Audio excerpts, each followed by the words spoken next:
The feeling of walking through the streets is one of very deep nostalgia. While Yamaku may be like the reverse of where I've lived in the past, the city at night is amazingly familiar. My eyes are moving constantly from the bright electronic screens glowing high in the night sky, to the street lamps piercing the darkness with their light, to the businessmen enjoying themselves after work, and the busily talking couples on dates. Even if I didn't want to, I can't help soaking in every aspect of the city. I savor its familiarity like a sweet candy sitting on my tongue. Way too much detail, brother. Lily's walking to my left with her cane, swaying to and fro, holding onto her sister's arm for guidance while talking to her. Compared to traveling by taxi or bus, being driven by Akira in her rather nice car was a much more enjoyable experience. Oh my god, look at how Hanako's dressed! Maybe not for the person on my right, though. While Lily was used to her sister's driving style, and I quite liked a bit of excitement, Hanako was holding very tightly to the door for most of the trip. Everything looks so pretty at night. Hanako quickly looks down yet again as she accidentally catches someone's gaze. Yeah, it does. My answer isn't very thoughtful, since I'm distracted by so many thoughts that I find it hard to keep up on small talk. One of those distractions aside from the city's sights is how Hanako looks. It's adorable! This is the first time I've seen her in something other than her school uniform or her pajamas. It gave me pause when I first saw her outfit, when we met up at the school gate.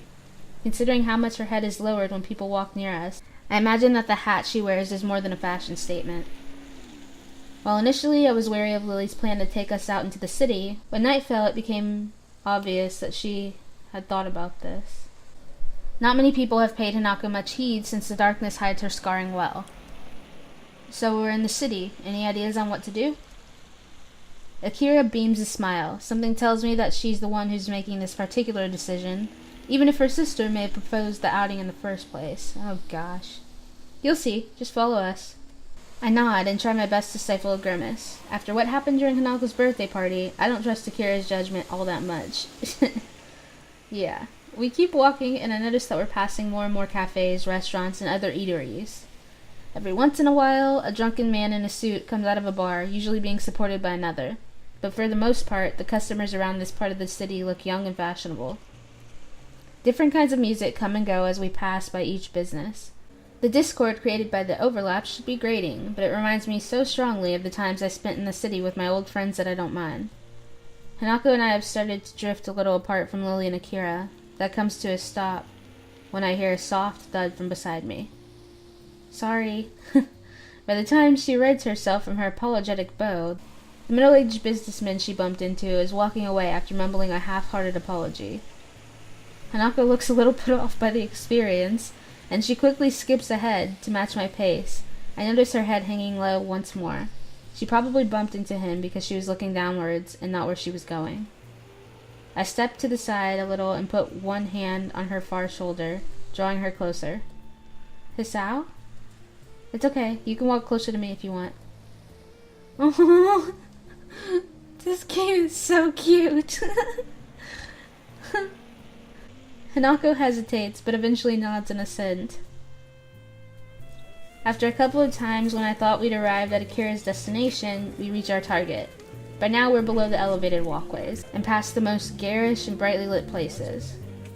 I'm a bit surprised. The average age of those around us is distinctly older, and the smell of cigarette smoke is pretty thick. The area is far from seedy, though. And it's a little amusing to see Lily's reaction to the smell of the smoke.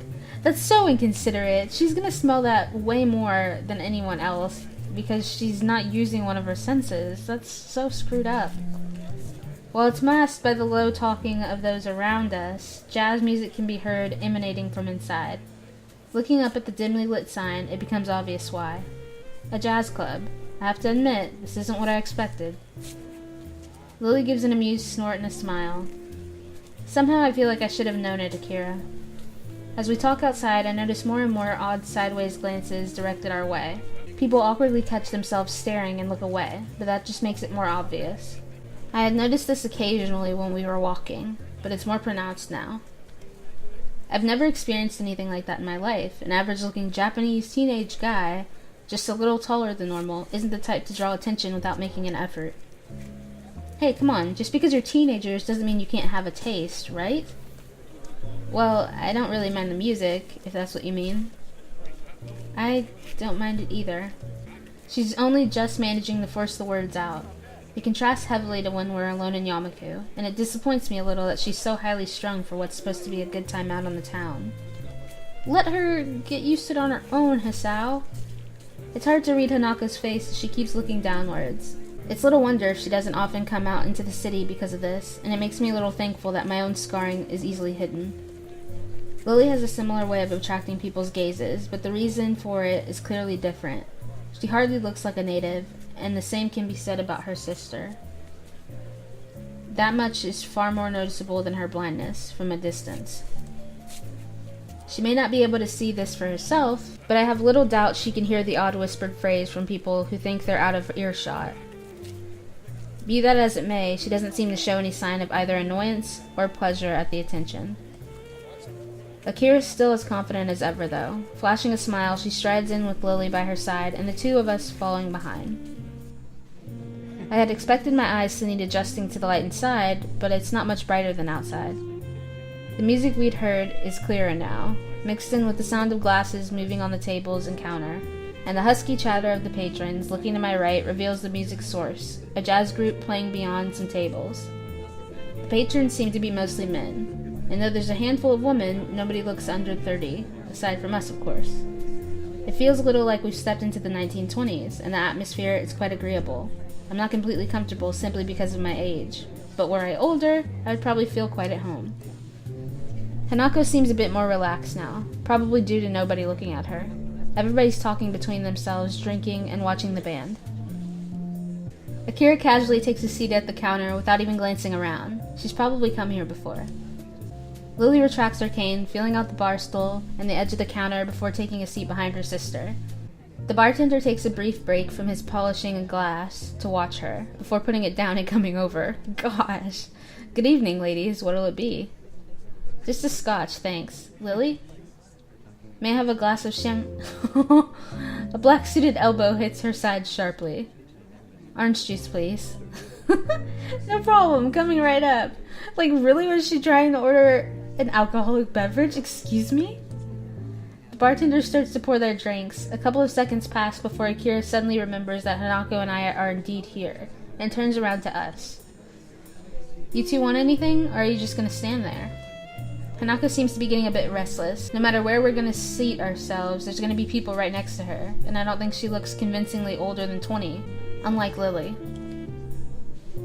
Looking around, there's a games section to our right. A couple of billiards tables can be seen in the corner, and nobody's using them either. I glance at Hanako, about to ask her if she'd like to play, but she's already looking longingly in the same direction. Maybe it says something that we can get by with so few words nowadays. We'll go play pool over there. Akira leans back to see past me before shrugging and sitting back up. It seems you'll have to put up with only me for company. How unfortunate. Have fun, you two. We turned and set off for the abandoned corner, with Hanako taking the lead. The prospect of a nice, quiet game, away from everyone, makes her walk noticeably faster. Her eyes stay firmly fixed on her prize. The table's full size and well lit despite the surrounding darkness. Thanks to the bright overhead lights, a huge painting of something covers the wall. Yeah, I don't know what that is either. I'm looking at it, but I don't know. There aren't many people milling around this corner of the club, and I can see Hanako becoming a little tense as a result. You know how to play? I'm no expert, but yeah, I do. Then, 8-ball. Sure. Gosh, I don't like little ... It's a little bit weird. Hanako gets the chalk and the 2 cues from a set of hooks against one of the walls, while I fetch the balls from the table's pockets and grab the rack from a shelf underneath. She patiently waits as I get the table set up. After slotting the final ball into the rack and doing some last adjustments, I end up having to fight my perfectionist urges and getting the bottom row of balls exactly perpendicular with the edges. With the balls arranged and ready for play, I step back and take my cue from her outstretched arm. I carry out a quick inspection of the tip before I'm satisfied that it's in good condition. So you've played before? once or twice. I just kind of know the rules. The air between us feels a little awkward. She's still pretty nervous, understandably, given that we're in public. Eventually the silence becomes too much even for Hanako, and she begins to quietly stammer. Who'll break? Okay, gosh. They need to stop writing it like that. Just write it normal. I think for a moment before reaching into my pocket and drawing a coin. I'll take heads, your tails. After a nod of agreement from Hanako, I flick the coin up in the air, catch it, and flip it over onto the back of my left hand. Looks like it's you that gets to break. Hanako nods again before taking up her position at the end of the table. She's not usually this quiet around me, but I'm not wholly sure if that's because of the tidbit of information about her past that slipped out moments ago. The cue comes back in a practiced gesture before smacking dead into the center of the cue ball with a thud. The white ball skates across the smooth green expanse before smashing into the carefully arranged balls at the other end. Balls skitter around the table at high speed. The break was good, with the balls being nicely distributed around the table. My eyes are already flicking from one to another to pick out the easiest candidates to pocket.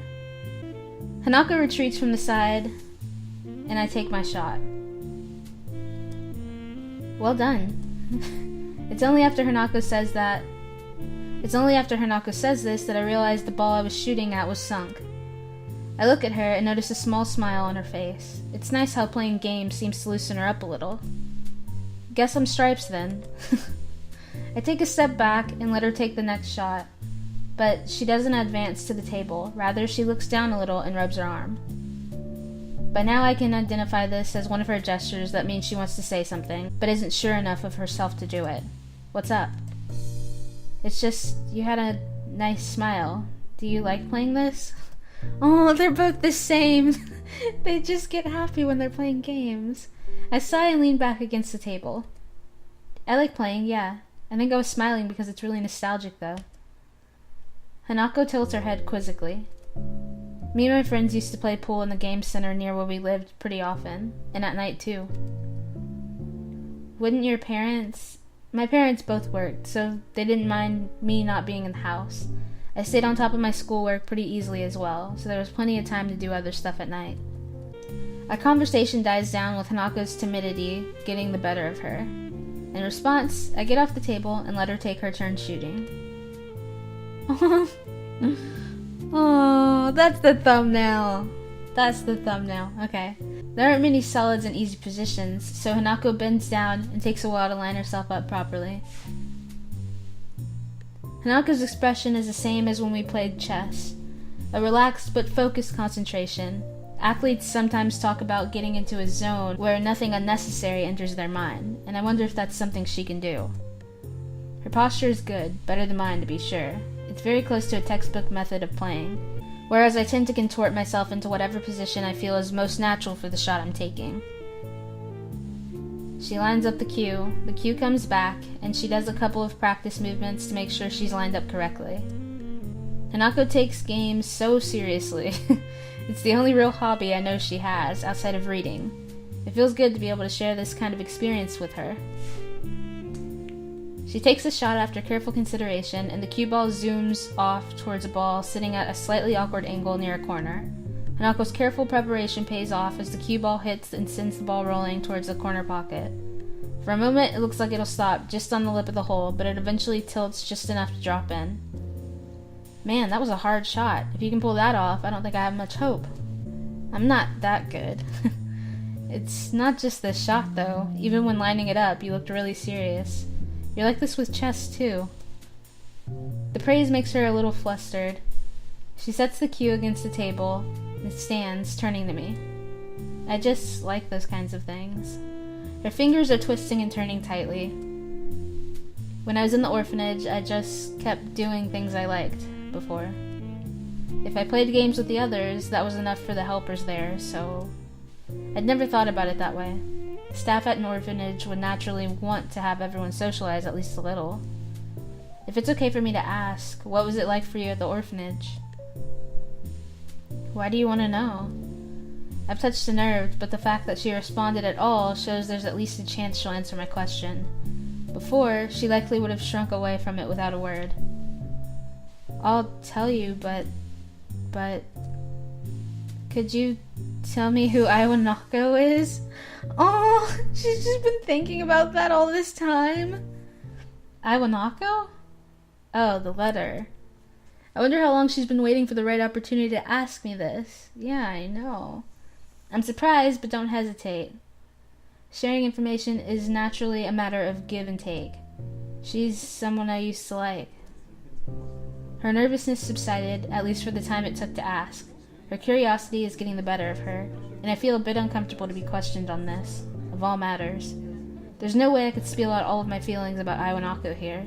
I don't even know myself what my feelings regarding her are, even after talking to Yuko earlier, and I want to avoid the subject around Hanako. Okay. Hanako doesn't look overly satisfied with the awkward ending to the discussion, but thinks better of continuing it. She was only just managing to ask me in the first place, without knowing that I wouldn't want to talk about it. I moved to finally take my own shot. The lack of talking between us is filled by the chatter of other patrons and the band at the other end of the club. Spying a shot that doesn't look too difficult, I try and shoot for it. The cue ball taps the ball and the trajectory is about right, but I put in too much power. It grazes the corner of the hole and moves off to the side, just skirting the pocket. I grit my teeth a little. I was pretty good at this game, and it's frustrating to have deteriorated so much. Gosh! Is that what people think in their head, like these giant words? For me, I'm pretty simple. I don't know. When I'm writing, I use big words, but not now. I step back and let Hanako take her turn, glancing towards the counter where Lily and Akira are sitting. They're talking busily between themselves, and seem to be having a good time. I turn back to Hanako as she takes her shot. With the same face as before, she lines herself up and sharply pushes the cue. Just as before, she sinks the ball she was aiming for. It drops into the side pocket more cleanly than her last, though. It looks as if she's getting a bit more into the groove of the game. Nicely done. She hesitates for a moment and begins to address me without turning her head. The orphanage was nice. It felt a bit like Yamaku does, and the staff was really kind. But as the years went on, I realized something. I was different. It feels strange to hear her speak so candidly about herself. She's audibly forcing the words out. It reminds me of when she insisted she tell me about the fire. Hanako must feel that she has to tell me of such things, if I'm willing to tell her about my own past. Her grip on the cue tightens as she continues to speak. Most of the children, they were up for adoption just like I was, but unlike me, they gradually left, one by one. By the time I went to Yamaku, I was among the oldest children there. For a while, I helped with some of the younger children, but eventually, I lay a hand on her shoulder. She's forcing herself by now. It's okay. She looks mildly surprised for a moment, but then nods before setting down her cue and turning towards me. Do you really think so? Yeah, I think so. Even while Lily's away, I'll be around to protect you, right? Hanako looks at me for a long time, and I'm taken a bit off guard. Her expression hasn't changed from before, still looking somewhat maudlin, and silences between us aren't unusual. I think it's the fact that she's holding such prolonged eye contact that makes this feel a bit odd. It feels as if she's judging me. It's a very strange, vaguely uncomfortable feeling. Hanako? I understand, thank you. She smiles and looks away a little, but it feels stilted. Hanako isn't very good at faking emotions, and this is no exception. I move to the table and take my turn and try to distract myself, but it doesn't seem to work. Does she think I'm not up to the task of helping her? Is she disappointed in me? I'm probably overthinking this. While her silences are just an accepted fact of life, by now, sometimes I do wish she'd speak more. With a thud, I send the white sphere careening down the table into my target. Ah, what? Hanako sees what's happening just as I do. The ball hits hard, with the striped ball I'd intended to sink veering off towards the 8-ball. Sure enough, as both Hanako and I look on and bite our lips, they connect, and the black ball rolls leisurely into a corner pocket. Aww. That's not supposed to happen. All I can do is sigh. It looks like Hanako's smiling again, though, so maybe it wasn't for naught. That was an awful shot. You win. It seems I'm getting pretty rusty after all this time. Hanako bends down and begins to shoot the remaining balls into the closest pockets. I almost asked if we could play another game, but a quick check of my watch confirms that the night is getting pretty late. Lily and Akira appear to be still drinking at the counter. It seems like we'll have to drag them away. Hisao? I turn back to Hanako, who's still looking over the pool table shooting balls. Her voice sounds different from before. I'm here for you as well. Ah. I suddenly find myself blushing. It's only natural that she'd respond this way, given what I'd said earlier, but it's still a shock to actually hear it. Just what is my relationship with this girl? I want to protect her, to make her happy. I'm not really sure that it's something like love, but I don't think these are the same kinds of feelings I have for Lily either. I feel sorry for her, having gone through so much in her life. Her parents died in a house fire, and she lived in an orphanage for much of her childhood. I can't even imagine that kind of life. But I feel like there's so little I can do for her, especially now that Lily is going to be leaving the country. Hanako and I finish tidying up the table and cues, and pick up Lily and Akira on our way out of the club. It feels like something changed between Hanako and me. I can't quite place what it is, but Hanako's acting differently now. I feel like we're further apart, if anything. What? Why? That was the greatest moment. I don't understand why. So, you enjoy yourselves? Hanako and I both nod and agree. The game was good, and we both did learn more about each other, so it's an honest answer. Lily appears to be a little distracted. Worried about the trip, Lily? She pauses before sighing and smiling weakly. A little. It means quite a bit. What? The comment earns a clap on her shoulder from her sister. Hanako smiles back too. You'll be okay, Lily. I hope you can enjoy your time over there. Thank you, Hanako. I'll try to. It'll be nice to be back with my family after all, no matter for how brief a time it may be. With that, the four of us begin the walk to the car park, where Akira's car is. We continue to talk between ourselves, but it's mostly just small talk.